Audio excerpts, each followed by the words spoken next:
નમસ્કાર, ભાગ્ય દર્પણમાં આપનું સ્વાગત છે. હું છું કૃષ્ણા. દર્શક મિત્રો, જે માનવી નિષ્ફળતામાં શીખે છે તે સફળતાની ઊંચાઈ પર પહોંચે છે. તો આજના વિચાર સાથે શરૂ કરીએ આપના ભાગ્યના દર્પણને રજૂ કરતો અમારો વિશેષ કાર્યક્રમ ભાગ્ય દર્પણ.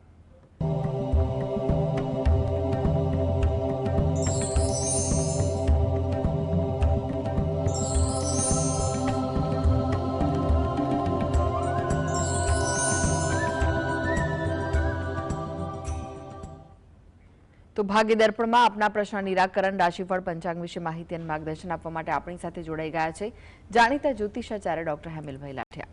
હેમિલભાઈ, ભાગ્ય દર્પણમાં આપનું સ્વાગત છે. નમસ્કાર. નમસ્કાર હેમિલભાઈ, સૌ પહેલા જાણવા માંગીશું આજના પંચાંગ વિશે. તો શું કહે છે આજનું પંચાંગ? આજે તારીખ 4/5/2025 રવિવાર, વૈશાખ સુદ સાતમ તિથિ છે સવારે 7:18 સુધી. પુષ્ય નક્ષત્ર છે સવારે 12:52 સુધી. પછી આશ્લેષા નક્ષત્ર છે. ગંડ નામનો યોગ છે અને વિષ્ટિ નામનું કરણ છે. આજની રાશિ છે કર્ક, કે જેના નામાંક્ષર છે ડ અને હ. દિન વિશેષમાં જોઈએ તો આજે ભાનુ સપ્તમી છે અને વિષ્ટિ સવારે 7:18 થી 19:21 સુધી છે. જી હેમિલભાઈ, આજના રાશિફળની વાત કરીએ. રાશિમંડળની પ્રથમ 3 રાશિ મેષ, વૃષભ, મિથુન રાશિના જાતકોનો આજનો દિવસ કેવો રહેશે? મેષ રાશિ, કે જેના નામાંક્ષર છે અ લ ઈ. આજે તમારે વાણી પર પ્રભાવ સારો જોવા મળે. કંઈ પણ વાતચીત કરવાની હોય એ વાતચીત આજે સરળ બને, વ્યવહારુ બને તેવું પણ લાગી રહ્યું છે. કોઈ પણ અગત્યની મિટિંગ હોય, સામાજિક, પારિવારિક કે વ્યવસાયલક્ષી, એ કંઈ પણ પ્રકારની મુલાકાત આજે સફળ રહે, લાભવંતી રહે તેવું પણ બની શકે છે. કોઈ જગ્યાએ મુસાફરી થાય કે તેનું આયોજન થાય તેવું પણ સંભવિત બને. વૃષભ રાશિ, નામાંક્ષર છે વ વ ઉ. પરિવર્તનના યોગ તમારામાં આજે દેખાઈ રહ્યા છે. તમારા વિચારોમાં, કામકાજમાં કંઈ પણ પ્રકારે સારા પરિવર્તન આવે તેવું બની શકે. આત્મવિશ્વાસ તમારામાં સારો રહે, એની સારી અસર તમારા દિનચર્યા પર, વિચારસરણી પર પણ સારી દેખાય. આજે જેટલો વ્યવહારુ અભિગમ રાખશો એટલો તમારા આમાં કામકાજમાં, વિચારોમાં, દિનચર્યામાં અને વ્યવહારમાં ઘણી અનુકૂળતા રહે તેવું આપણે કહી શકીએ. મિથુન રાશિ, આ જાતકોને આજે વાતચીત કરવામાં થોડી કાળજી રાખવી, જેથી કરીને ક્યાંય ગેરસમજ કે દ્વિધા ઊભી ન થાય. નવું આયોજન થાય, નવા વિચારો આવે તેવું પણ બને. થાકની અસર પણ તમારી દિનચર્યામાં વધુ જોવા મળી શકે છે. જી હેમિલભાઈ, બાકીની રાશિનું રાશિફળ જાણે તે પહેલા એક દર્શક મિત્ર આપણી સાથે જોડાઈ ગયા છે. અનિતાબેન છે. અનિતાબેન, આપને જેમના માટે પ્રશ્ન પૂછવો હોય તેમની જન્મ તારીખ જણાવો. મારો પ્રશ્ન જયાબેન માટે છે. એમની જન્મ તારીખ છે 16/10/72. જી, સમય કયો છે? સમય છે સવારે 7:15. અને સ્થળ? અને જન્મનું સ્થળ છે સુરત.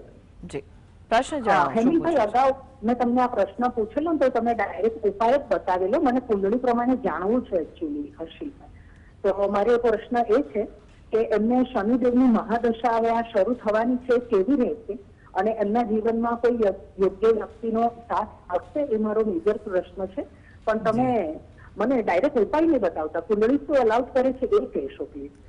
જી, જો હવે એને શનિની મહાદશાની જો વાત કરવા જઈએ તો એને શનિની મહાદશા એમના માટે તો મિશ્ર ફળદાયી છે. એટલે એમાં એના ખાસ કરીને ગણતરી કરવા જઈએ તો એવા ઘણા બધા કામ હોય, જેમ કે સંતાનને લગતા કોઈ કામ હોય કે પછી કંઈ પણ પ્રકારના શારીરિક સમસ્યાને લગતા કંઈ કામકાજ હોય, નિદાનને લગતા કામકાજ હોય, એમાં કોઈ સારો ઉકેલ આવે તેવું બની શકે છે.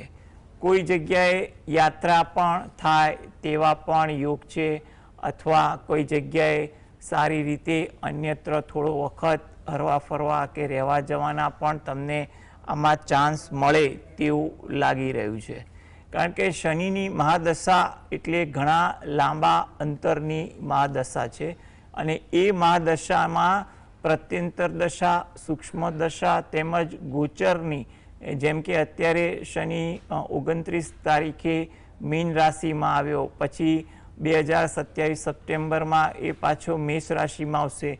એટલે એ વખતે ગોચર અને ત્યાંની દશા, અંતરદશા અનુરૂપ ફળમાં આપણે ગણતરી થતી હોય છે. એટલે અત્યારે તમારી કહેવાથી એક સામાન્ય ફળ કથન આ પ્રકારનું આપણે કહ્યું છે. જી જી, અનેક દર્શક મિત્ર જોડાઈ ગયા છે. હીરાભાઈ છે. હીરાભાઈ, આપને જેમના માટે પ્રશ્ન પૂછવો હોય તેમની જન્મ તારીખ જણાવો. 7/10/82. જન્મ સમય કયો છે? 7/10/82. સમય કયો? સમય બહુ કઈ યાદ નથી મેમ. યાદ નથી? હા. જી, પ્રશ્ન જણાવો, શું પૂછવું છે? હે? આપનો પ્રશ્ન જણાવો, સવાલ જણાવો. મારો પ્રશ્ન રાશિમાં એમ તો જો તો સારો થાય પણ કઈ બચત નથી થતું. જી, એવું છે. જો હવે તમારી તારીખ પરથી આપણે કુંડળી કરીએ, એટલે રાશિ કુંડળી, કારણ કે તમારી પાસે સમય નથી એટલે જન્મ લગ્ન ન નીકળે, માટે એ રીતે ગણતરી કરવા જાઓ તો તમારે 2025માં થોડી ધીરજ રાખવી પડે ઓક્ટોબર માસ સુધી. ઓક્ટોબર મહિના પછી ધીરે ધીરે સારા પરિવર્તન આવે તેવું બની શકે છે. એટલે તમારો જે આ પ્રશ્ન જે છે એ પ્રશ્નમાં યોગ્ય રીતે તમને ક્યાંક સંતોષ મળતો જાય તેવું કહેવાય. આ હેતુથી તમે દરરોજ જે સવારે ઘરે બેસીને નારાયણ કવચના પાઠ વાંચો એ તમારા માટે ખૂબ જ અગત્યનું છે. તદુપરાંત તમને જ્યારે પણ સમય મળે ત્યારે અઠવાડિયામાં એકવાર કે મહિનામાં એકવાર નજીકના મંદિરે દર્શન કરવા જઈ ત્યાં પીપળાના વૃક્ષને જળ વડે સિંચન કરી પ્રદક્ષિણા કરી, જેથી કરીને તમારા માટે જે છે આ પ્રશ્નમાં ઘણી રાહત થાય તેવું આપણે કહી શકીએ. જી, ભાવિકાબેન જોડાઈ ગયા છે. ભાવિકાબેન, આપને જેમના માટે પ્રશ્ન પૂછવો હોય તેમની જન્મ તારીખ જણાવો. 28/10/68. ફરીથી જણાવશો? 28/10/68. જન્મ સમય કયો છે? બપોરે 2 વાગ્યે. જન્મ સ્થળ રાજકોટ છે. પ્રશ્ન જણાવો. હા, એમ અમારે છે ને મકાન વેચવાનું છે, વેચાતું નથી, અને કેવા એમ કે આર્થિક કટોકટી આવ્યા જ કરે છે જીવનમાં, શેર બજારનું કરે છે, અને આર્થિક પરિસ્થિતિમાં સુધારો થતો જ નથી કોઈ વાતે. એટલે એના માટે શું કરવું, અને અત્યારના જે આ ગુરુની પ્રત્યંતર અતિચારી થયો છે એ કેવું છે, એના બધા ગ્રહ અને દશા એ જોવું છે, પૂછવું છે. અને બધી દવામાં જ પૈસાનો ખર્ચ થઈ જાય છે, કઈ હોવા ન છતાં પણ એમ કે દવામાં પૈસાનો ખર્ચ વધારે પડતો થઈ જાય છે. એટલે બધું આ કેવું છે ભાગ્ય અને આ 50 વર્ષ પછીનું. જી, આપણે જે વાત કરી એમાં ગુરુના રાશિની, કે એમાં હકીકત છે કે મિથુન રાશિમાં પ્રવેશ કરશે, પછી મિથુન રાશિમાંથી ત્યાંથી કર્ક રાશિમાં પણ થોડો વખત રહેશે, અને મિથુન રાશિમાં આવે એ રીતે ભ્રમણ કરશે. હવે એ ભ્રમણનું ફળ તમારી રીતે ગણતરી કરવા જાઓ તો એવું કહેવાય કે કર્ક રાશિમાં જ્યારે આવે ત્યારે થોડા વખત માટે એનું ફળ મળે, પછી મિથુન રાશિનું મળે, પ્લસ અન્ય આખી ગણતરી જે છે એકવાર તમારે શાંતિથી બેસી અને સ્થાનિક વિદ્વાન પાસેથી માર્ગદર્શન લઈ લો. કારણ કે આ ગ્રહ 1 વર્ષનું મુવમેન્ટ છે, એટલે એનું ફળ પણ તમારી કુંડળી મુજબ જોવા જઈએ ને તો એકંદરે તમને થોડુંક સારું ફળ આપે તેવું લાગી રહ્યું છે. એટલે એવી કોઈ ચિંતા કરતા નહીં. તદુપરાંત બીજી વસ્તુ, તમે જે મકાન બાબતેની વાત કરી છે એ બાબતે એટલું કહેવાય કે તમે પ્રયત્ન કરવાનું ચાલુ રાખો. કારણ કે તમારા જે પ્રયત્ન છે એ ધીરે ધીરે આ 2025માં કોઈ જગ્યાએ ફળીભૂત થાય તેવા યોગ પણ દેખાઈ રહ્યા છે. એટલે તમે એ બાબતે પણ થોડાક પ્રયત્નશીલ રહેશો. બીજી વસ્તુ, તમારે જે આર્થિક બાબતોની કીધી એમાં પણ ગણતરી એવું આવે છે કે તમારે એનું જો યોગ્ય આયોજન હશે તો પણ પરિસ્થિતિ સુધરશે. અને તમારો આ પ્રશ્ન સારો છે કે ખાસ કરીને કર્કના ગુરુમાં, જ્યારે કર્કનો ગુરુ થોડા વખત માટે રહેશે ત્યારે પણ કંઈક કામકાજમાં કે બચતમાં કે કોઈક જગ્યાએ આકસ્મિક પદ્ધતિમાં પણ લાભ અપાવી શકે તેવું આપણે કહી શકીએ. હવે આ હેતુથી, તમારા દરેક પ્રશ્ન હેતુથી, જો તમે દરરોજ જે સવારે શંકર ભગવાનના જે શિવ દરિદ્ર દહન સ્તોત્રના પાઠ છે એ પાઠ વાંચો અને સાંભળો એ તમારા માટે ખૂબ જ અગત્યના છે. વાંચવાની અનુકૂળતા હોય તો વાંચજો અથવા સાંભળજો, એ પણ વસ્તુ તમારા માટે વધુ યોગ્ય કહી શકાય. તદુપરાંત ગજેન્દ્ર મોક્ષના પાઠ વાંચવા અથવા સાંભળવા, જે તમારા જે 2-3 પ્રશ્નો અને મનમાં જે પણ દ્વિધા હશે એમાં તમને ઘણો ઉકેલ લાવશે તેવું આપણે કહેવાય. એટલે ગજેન્દ્ર મોક્ષના પાઠ વાંચજો અથવા સાંભળશો તો પણ તમારા માટે અગત્યનું છે. અને એ સિવાય તમે રહો છો એની નજીકમાં કોઈ મંદિર હોય તો ત્યાં જ્યારે પણ સમય મળે ત્યારે અઠવાડિયામાં એકવાર કે મહિનામાં એકવાર તમે ત્યાં દર્શન કરવા જઈ પીપળાના વૃક્ષને જળ વડે સિંચન કરી અને ત્યાં પણ પ્રાર્થના કરજો. એટલે જેથી કરીને તમારા આર્થિક રીતે, મકાન બાબતની રીતે કે પછી ધન સંચય બાબતે જે પણ પ્રશ્ન હશે એનો ધીરે ધીરે ઉકેલ આવે તેવું આપણે કહી શકીએ. જી, રાહુલભાઈ જોડાઈ ગયા છે. રાહુલભાઈ, આપને જેમના માટે પ્રશ્ન પૂછવો હોય તેમની જન્મ તારીખ જણાવો. 16/10/2020 વડોદરા. અને જન્મ સમય કયો છે? 6 ને 5 સાંજે.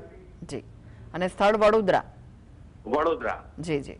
પ્રશ્ન જણાવો, શું પૂછવું છે? આપનો પ્રશ્ન જણાવો રાહુલભાઈ.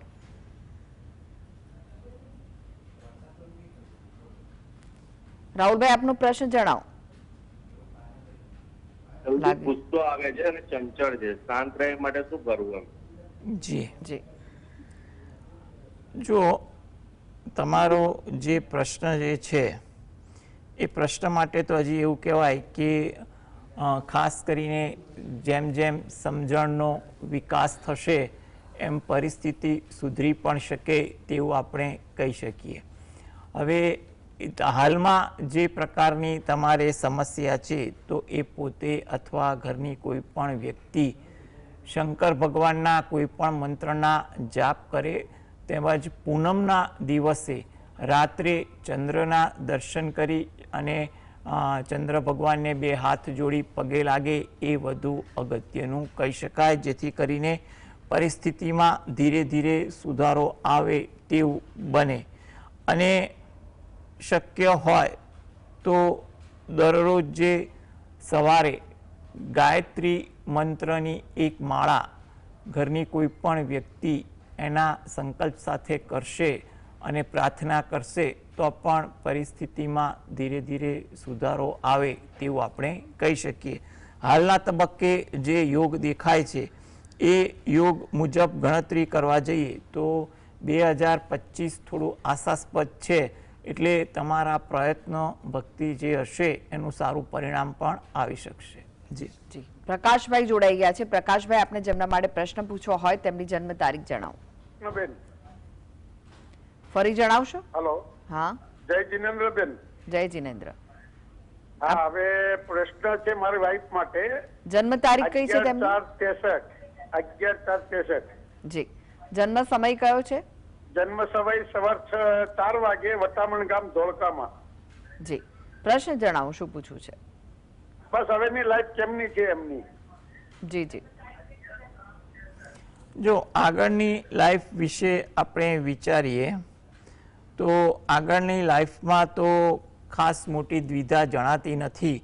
જે પણ પ્રકારની નાની સરખી દશામાં દશાદારના ગ્રહ ગોચર વાઇઝ થોડી આવે પણ એમાં કોઈ ચિંતા જેવું લાગતું નથી. એટલે તમારું કોઈ પણ પ્રશ્ન હશે તો એના ઉકેલ આવે તેવું બની શકે. કોઈ જગ્યાએ યાત્રા કે જાત્રા પણ થાય અથવા કંઈ પણ માંગલિક પ્રસંગમાં ભાગ લેવાનું થાય તેવા પણ યોગ આમાં બની રહ્યા છે. એકંદરે 2025, 26, 27, 3 વર્ષ તો એના માટે થોડીક અનુકૂળ પરિસ્થિતિ હશે. કોઈ જગ્યાએ સંબંધમાં મતભેદ થયા હોય, મનદુખ થયું હોય કે જૂના કોઈ પણ પડતર પ્રશ્ન હોય તો તેના નિરાકરણ માટે પણ હાલના સમયમાં જો પ્રયત્ન કરવામાં આવે તો પણ પરિસ્થિતિમાં ધીરે ધીરે સુધારો થાય તેવું આપણે કહી શકીએ. તમે જે પણ ભગવાન પર શ્રદ્ધા રાખતા હો એ ભગવાનને પ્રાર્થના કરો, એ જ વસ્તુ અગત્યની છે. જી, જાગૃતિબેન જોડાઈ ગયા છે. જાગૃતિબેન, આપને જેમના માટે પ્રશ્ન પૂછવો હોય તેમની જન્મ તારીખ જણાવો.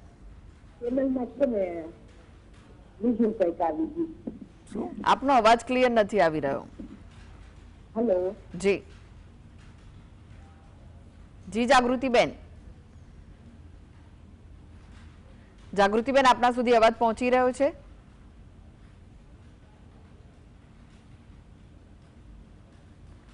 જાગૃતિબેન, લાગે છે કે તેમની સાથેનો સંપર્ક તૂટી ચૂક્યો છે. હેમિલભાઈ, રાશિફળની જો વાત કરીએ હવે, કર્ક, સિંહ, કન્યા રાશિના જાતકોનો આજનો દિવસ કેવો રહેશે? કર્ક રાશિ કે જેના નામાંક્ષર છે ડ અને હ. કામકાજમાં ઉત્સાહ સારો જોવા મળે તેવું લાગે છે. કંઈક ને કંઈક બાબતે આજે થોડાક ઉત્સાહિત પણ થવાય. તમને તમારા કામકાજમાં સહયોગ મળે, માર્ગદર્શન મળે તેવું પણ બને. આરામ કરવાની વૃત્તિ આજે તમારામાં વધુ દેખાઈ શકે. સિંહ રાશિ કે જેના નામાંક્ષર છે મ અને ટ. વાર્તાલાપમાં સમય વધુ પસાર થાય, નીત નવી ચર્ચાઓ થાય તેવું બને. કોઈ જગ્યાએ અગત્યની વાતચીત કરવાની હોય એ વાતચીત આજે થઈ શકે, અથવા પોતાના મનની કોઈ જગ્યાએ વાત રજૂ કરવાની હોય એ પણ થઈ શકે તેવું બને. નવું જાણવા મળે, શીખવા મળે તેવા પણ યોગ આજના દિવસે બની રહ્યા છે. કન્યા રાશિ નામાંક્ષર છે પઠણ. કામકાજમાં વ્યસ્ત રહેવાય તેવું બની શકે. નાના નાના કામકાજમાં ધાર્યા કરતાં વધુ સમય થાય તેવું પણ બને. હિત શત્રુ આજે કાબૂમાં રહે, જેને કારણે તમારે કોઈ પણ જગ્યાએ મોટી ખટપટ ન થાય અને તમારું કામકાજ પણ રાબેતા મુજબ થાય તેવું બની શકે. વાહન ધીમે ચલાવવું એ પણ તમારા માટે ઈચ્છનીય છે. જી, એક દર્શક મિત્ર જોડાયા છે, દીપિકાબેન છે. દીપિકાબેન, આપને જેમના માટે પ્રશ્ન પૂછવો હોય તેમની જન્મ તારીખ જણાવો.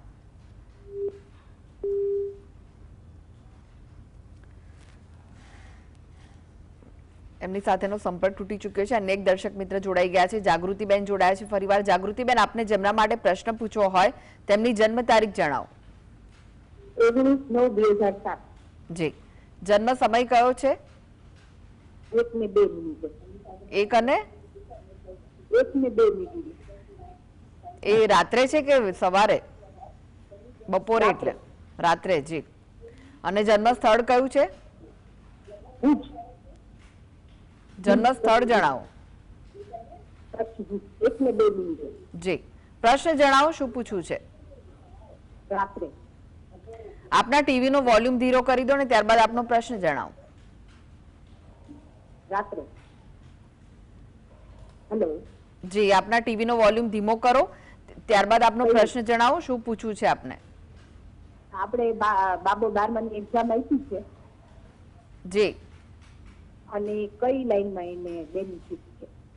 જી જી જી, હવે તમારો જે પ્રશ્ન જે છે એ મુજબ ગણતરી કરવા જાઓ તો કઈ લાઈન, એટલે અત્યારે એની જે લાઈન કોમર્સ, સાયન્સ કયા વિષયની છે આપે કીધું નથી, પરંતુ આપણે એક ગણતરી કરીએ તો એના માટે જો એન્જિનિયરિંગ લાઈન હોય તો ખાસ કરીને સિવિલ કે મિકેનિકલ કે આર્કિટેક્ચર લાઈન સારી છે. મેડિસિનમાં જવા માટે પણ જો એ પ્રયત્ન કરતા હો તો એ પ્રયત્ન દરમિયાન પણ એને કોઈ ઓર્થો અથવા ડેન્ટલ લાઈન પણ સારી છે. અને કોમર્સમાં જોવા જઈએ તો કોમર્સ ને આર્ટ્સ કોઈ પણ લાઈન હશે તો એના માટે ગણતરી કરવા જાય તો મેનેજમેન્ટ લાઇનનું ભણવા જાય અથવા લોનું ભણે તો એના માટે સારી કારકિર્દી બની શકે ખરું. એટલે કારકિર્દી હાલમાં એ કઈ જગ્યાએ વિદ્યાભ્યાસ કરે છે એના પર ખાસ અગત્યનું છે કે આગળ એ શું લે. અને એ પણ જોવા જઈએ તો એ કારકિર્દી એની સારી બને અને વિદ્યાભ્યાસ પણ સારો થાય તે હેતુથી જો એ પોતે દરરોજ જે સવારે 1 વાર કે 5 વાર ગાયત્રી ચાલીસાના પાઠ કરે અને પ્રાર્થના કરે તો એના માટે વધુ ઉત્તમ ફળ મળી શકે. જી જી રચનાબેન જોડાઈ ગયા છે. રચનાબેન, આપણે જેમના માટે પ્રશ્ન પૂછવો હોય તેમની જન્મ તારીખ જણાવો. હા, મારે મારી ડોટર માટે પૂછ્યું છે. ડોટરનું નામ વિયોની છે. જન્મ તારીખ શું છે? જન્મ તારીખ છે 1/1/2015. જન્મ સમય છે બપોરના 12:40 અને જન્મ સ્થળ છે અમદાવાદ. જી પ્રશ્ન મારાનું જન્મ સ્થળ છે અમદાવાદ. જી જી અને મારે એ પૂછવું છે કે એને 7મા ખાનામાં રાહુ છે, એની મેરિડ લાઈફ ની કેવું રહેશે અને એનું ફ્યુચર કેવું છે અને એજ્યુકેશન કેવું છે એ જાણવું છે. જી જો એક સામાન્ય ફળકથન મુજબ ઘણીવાર આપણને જાણવા મળતું હોય છે કે 7મા સ્થાનમાં રાહુ છે એટલે દાંપત્ય જીવન અસર કરે. પરંતુ દાંપત્ય જીવનમાં અસર કરનારા ઘણા પરિબળો હોય છે. કોઈ પણ એક પરિબળને કારણે દાંપત્ય જીવન વિખવાદવાળું કે ખરાબ હોય એ માનવું ભૂલ ભરેલું છે. એટલે તમે એવી કોઈ પણ ચિંતા ના કરતા. તમે જે કુંડળીની વિગત આપી છે એ વિગત મુજબ જોવા જઈએ તો એને એટલું કહેવાય કે લગ્ન વખતે તમે કુંડળી ચોક્કસ રીતે મેળવજો તો તમને કંઈ પણ પ્રકારની ચિંતા હશે એ ઘણી ઓછી થઈ જશે. તદુપરાંત એના માટે ખાસ અગત્યની એ વસ્તુ છે કે જો એ પોતે દરરોજ જે સવારે શંકર ભગવાનના કોઈ પણ મંત્રની માળા કરે એ વધુ અગત્યની છે. અને અઠવાડિયામાં એકવાર તમારા ઘરની નજીક કોઈ શંકર ભગવાનનું મંદિર હોય તો ત્યાં જઈ અને જળ અભિષેક કરે અથવા ત્યાં ઊભા રહીને પણ પ્રાર્થના કરે તો તમને આ અંગે થોડીક રાહત મળે તેવું કહી શકાય. એટલે તમે 7મા સ્થાનમાં જ રાહુ છે એટલે ખરાબ ફળ આપે એવું તમારે ના માનવું. કારણ કે દશા, અંતરદશા અને અન્ય ગ્રહો જ્યારે ગોચરમાં ફરતા હોય એની દ્રષ્ટિ પડતી હોય તો એ સમયગાળા દરમિયાન પણ ફળ સારું નરસું મળતું હોય છે. એટલે ફક્ત એક વાત પરથી જ તમે ખોટી ચિંતા કરતા નહીં. અને સૌથી સરળ ઉપાય એ છે કે શંકર ભગવાનની ભક્તિ કરશે તો એને ચોક્કસ સારા પરિણામ પ્રાપ્ત થશે. એટલે મનમાં કંઈ પણ જાતની શંકા વહેમ રાખ્યા વગર શંકર ભગવાનની ભક્તિ કરો અને લગ્ન વખતે જન્માક્ષર મેળવશો તો તમને ચિંતામાં રાહત થઈ જશે. જી મહેશભાઈ જોડાઈ ગયા છે. મહેશભાઈ, આપણે જેમના માટે પ્રશ્ન પૂછવો હોય તેમની જન્મ તારીખ જણાવો. 1/10/1956. સમય કયો છે જન્મનો? સવારે 5:15. અને સ્થળ? પાલનપુર. પ્રશ્ન જણાવો, શું પૂછવું છે? ચોથા સ્થાનમાં શનિ રાહુનો સાપેક્ષ દોષની વિધિ કરાવી દીધી છે. જી હવે પછીના ગ્રહમાન કેવા છે અને મારું ઘરનું દોષ ક્યારે થશે? જી જો હવે તમે આ શાપિત દોષની વિધિ કરાવી એ તમારી ભાવનાની વસ્તુ છે. અને એ અંગે પણ તમારે કોઈ વિસ્તૃત માહિતી જોઈતી હોય તો તમે જેના માર્ગદર્શન જે વિદ્વાન થ્રુ લીધી હોય તો તમે એની પાસેથી પણ માર્ગદર્શન લઈ શકશો કે આગળ એનું ફળકથન કેવું રહેશે. પરંતુ હાલમાં તમારી કુંડળી વિશે જોવા જઈએ તો આગળની વાત જોવા જાઓ તો પરિસ્થિતિ એવું કહે છે કે તમે કોઈ પણ અટકેલા કામ પૂરા કરવાની કોશિશ કરો અથવા કોઈ નવું આયોજન કરો તો એ આયોજનમાં કોઈનું માર્ગદર્શન મદદ હશે તો આયોજનવાળું કામ સારી રીતે સંપન્ન થઈ જાય તેવું કહી શકાય. એટલે એ બાબતે તમે કંઈ પણ પ્રકારની ચિંતા કરતા નહીં. જ્યારે પણ નાની નાની રૂકાવટો તમને આવતી હોય, આરોગ્ય બાબતે હોય, આર્થિક બાબતે હોય કે સામાજિક બાબતે, ગજેન્દ્ર મોક્ષના પાઠ વાંચવા સવારે એ તમારા માટે હિતાવહ છે. અને રાત્રે હનુમાન ચાલીસાના પાઠ વાંચજો તો જેથી કરીને કુંડળીમાં કંઈ પણ પ્રકારનો ગ્રહ દોષ હશે અથવા ગોચરના ગ્રહનું ભ્રમણ હશે એમાં રાહત મળશે. અને જ્યારે પણ સમય મળે ત્યારે અઠવાડિયામાં એકવાર કે મહિનામાં એકવાર નજીકના શંકર ભગવાનના મંદિરે જઈ ત્યાં આગળ પીપળાનું વૃક્ષ હોય એને જળ વડે સિંચન કરી પ્રદક્ષિણા ફરો એ તમારા માટે ઉચિત છે. એટલે તમે આ પ્રકારની સરળતાથી ભક્તિ કરશો તો ઘણી તમારી લાઈફસ્ટાઈલ સરળ બની શકશે. જી જી હેમિલભાઈ, હવે વાત કરીએ તુલા, વૃશ્ચિક, ધનુ રાશિના જાતકોની, તેમનો આજનો દિવસ કેવો રહેશે? તુલા રાશિ કે જેના નામાંક્ષર છે ર અને ત, લોકો સાથે સુમેળ વધે તેવું બની શકે છે. નવું જાણવા મળે, શીખવા મળે તેવું પણ કહેવાય. સામાજિક કાર્યમાં યોગદાન તમને સારું આપવાના યોગ આજે બને છે. વૃશ્ચિક રાશિ, નામાંક્ષર છે ન અને ય, વાર્તાલાપમાં ચોકસાઈ રાખવી એ વધુ હિતાવહ છે. વ્યવહારુ અભિગમ રાખવો એ પણ ઈચ્છનીય છે. થોડી ધીરજ તમારા કામકાજમાં પણ રાખવી.